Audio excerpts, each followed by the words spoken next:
All right guys, welcome back. So today we're out at the range with the Smith & Wesson SD9VE. So today we're just going to be doing some shooting with it. We'll go over some of its features. I'll give you guys some likes and dislikes and just have some fun with it. So let's get to it. All right, here we go. First magazine. Let's see how it runs.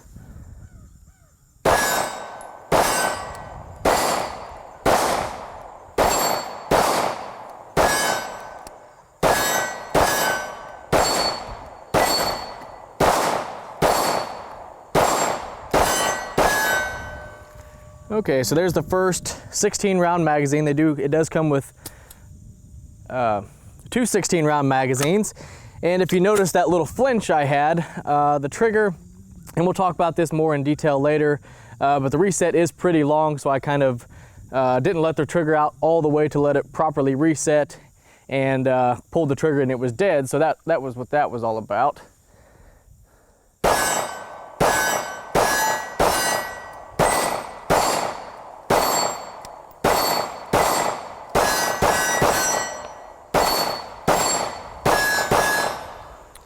And again, all 16 rounds. So far it's running good.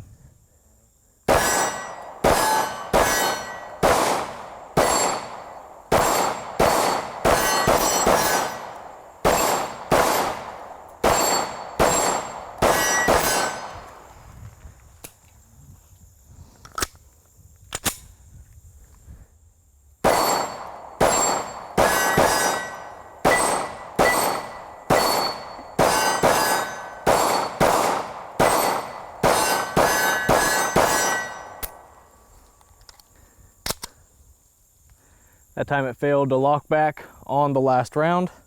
But so far, this thing's running really good, and seems like the sights are right on target. And yeah, so far running good.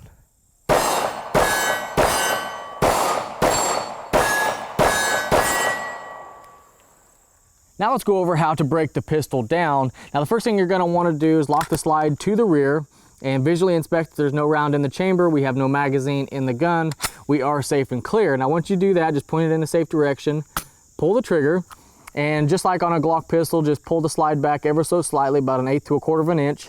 Here on both sides of the gun, you're gonna have these little takedown tabs, just pull those down, and the slide will come right off of the frame. Then here on the inside, you're gonna have your captured recoil spring, just pull it out, grab a hold of your barrel, lift it up, and pull it out just like that. And that's all you're gonna need to do to field strip and to do any type of cleaning or scheduled maintenance, things like that. Very easy to break down and very easy to go back together as well. But while we have it apart, I'll just show you guys the inside. You can see that the inside of the slide is very well machined. I don't see any type of tool marks or anything like that on the inside. And the slide and the barrel are both stainless steel, and it has this nice matte finish on it. So very well machined slide.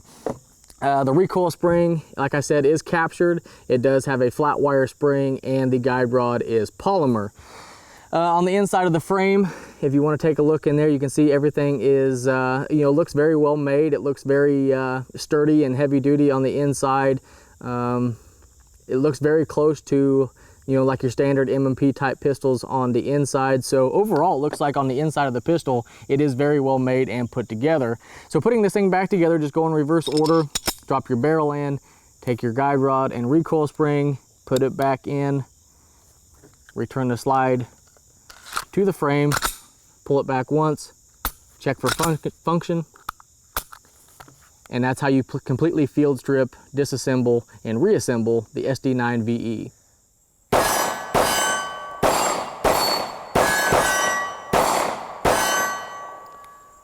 All right, so now let's do a little bit of accuracy testing with the SD9VE, and I've got a target set up right down range here at about 7 or 8 yards, and it's got multiple different targets on it, so I'll probably shoot, I don't know, 3 or 4 5-shot groups just to give you guys kind of an idea on what you can expect accuracy-wise at these self-defense distances. Now, I know that this isn't a true accuracy test because it's not on a bench, things like that. It's just what I'm capable of, but it should give you guys a general idea. Now, I'm going to zoom in on the target so you guys can see it, and you guys can see where they're hitting. So let me get one chambered and we'll see what we can do.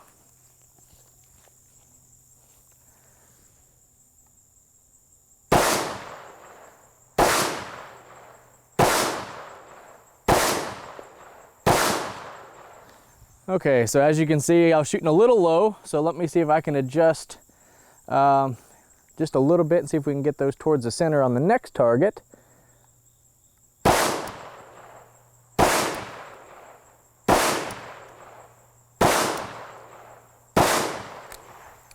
Okay, not too bad. I'm gonna switch magazines, and that magazine there was with some MagTech 115 grain ammo. Now we're switching up to some steel. I think it's like Silver Bear or something like that. So we're gonna try this one as well, just to try out a couple different brands. So now let's go top right, see what this one does.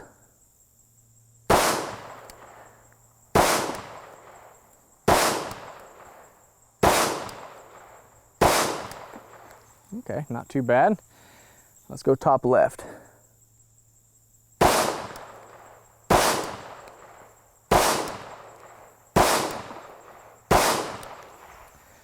Okay, overall, not too bad of groups. Those little squares on that target, I do believe are 1-inch squares, just to give you guys sort of a measuring reference, but overall very acceptable accuracy, at least the accuracy that I'm capable of. And let me go ahead and grab a Glock 19 for size comparison, so you guys can kind of get an idea on how big this pistol is. But I will line them up, and you're gonna see that they're very close in size as far as length and width go there.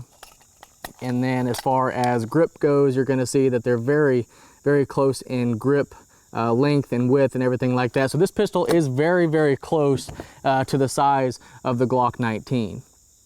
All right, guys, so now let's go over some of my likes and dislikes of this pistol, and then I'll give you sort of my overall opinion. But right off the bat, when you pick this gun up, it is very ergonomic. Feels really good in your hand. I do like the fact that they did not add any finger grooves, and the stippling and texturing that they did on the grip works really, really well. It sticks in your hand nicely, but it's not overly aggressive to where it's gonna tear you up at the range or rub you raw if you're carrying it, things like that. So it is a nice mixture of grip and not overdoing it. Overall, I guess the pistol does have a really good look to it with this two-tone finish. The stainless steel slide and barrel has this nice matte silver look to it. So overall, very good looking pistol. I do like the fact that they added front cocking serrations. As I mentioned, I do press checks from time to time. So in my opinion, that is a very good addition. And the serrations overall are nice and wide and deep. So no matter if you're coming over the top, pinching the rear, you do get a good grip on it. So the serrations are good in my opinion. Now the sights are polymer, like I mentioned. They are 3-dot. They work well. I'm just not a huge fan of polymer sights, but it does have this ledge on it. If you have to do one-handed manipulations, you can. But being polymer, I don't know how well they're going to hold up, but it is there if you need to do it. You do have this little witness hole up here to look down and see if you've got a loaded chamber or not, so it does have that. I do like that the pistol is very slick on both sides. You just have this very low profile slide stop on this side. I do like my pistols to be very slick sided, like my Glocks and my SIGs, things like that. The P320. I do like a slick sided polymer handgun. It does have the light rail. I think that is a good addition. You can add your lights or lasers if you're going to use this for a home defense gun. I do like the fact that they added that. The magazine capacity is 16 rounds, so you get a very good capacity for a compact Glock 19 size gun. The magazines go in and out really easily. Nice drop-free magazines, so definitely a plus there. I guess that's going to lead us to really my biggest complaint about this pistol, and that's going to be the trigger. And I'll try to show you guys the best that I can the trigger. But you're going to have a little bit of take up, then you're going to have a long, heavy, almost double action feeling pull, and then the reset, very long, almost all the way out.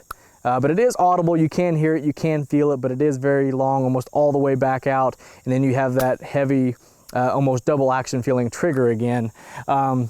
And on my trigger gauge, it was breaking around the 8.5 pound mark, so it is long, it is heavy.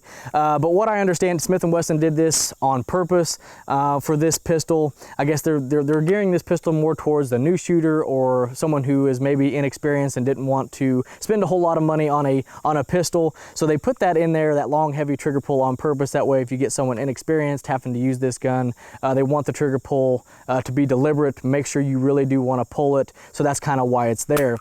And speaking of inexpensive, that's another area where this gun really does shine. This really is a very, very affordable pistol. This does belong to a buddy of mine. He did let me borrow it to do this video, but he said he paid right at the $300 mark for it. I've seen him a little less, maybe a little bit more, but right around that $300 range. And in my opinion, guys, you're getting a very, very, very good gun for $300. 100% reliable, built very, very well, very feature rich, has a lot of, you know, good features like the front serrations, just an overall excellent pistol, especially for $300. So I guess if you're looking for a high quality gun that's 100% reliable and built really, really well, and if you can get past that long, heavy 8-pound pole, this is gonna be an excellent option for you. But if you want to get this gun and put a little bit of money into it to make the trigger a little better, I think Apex makes a kit, a spring kit for like $30 or $40 to lighten that up a little bit. So, you know, around the $350 mark, you can have an excellent pistol with a better trigger in it. So overall, guys, I think this is an excellent option. In my experience with this gun, it's been 100% reliable. It's built very, very well. Just a few features shy, honestly, of its bigger brother, the M&P. With the M&P, you're going to get steel sights, maybe a steel guide rod, some other features, and maybe a little more, maybe built a little bit better, but I mean, you can't go wrong with this one for the price range. But anyhow, guys, I want to thank my buddy for letting me borrow this. He actually did read the comments in some of my videos and seen that you guys were asking me to take a look at one of these. He's seen it. Got a hold of me and said, hey, I got one if you want to try it out. So a big thank you to him for letting me do this. And I had a lot of fun coming out here doing this video, and I hope you guys enjoyed it. And if you have any questions or comments about this pistol or anything else you see here on the channel, ask in the comment section below, and I'll do my best to get back with you. And as always, I appreciate everybody watching. I appreciate everybody subscribing, and we'll catch you in the next one.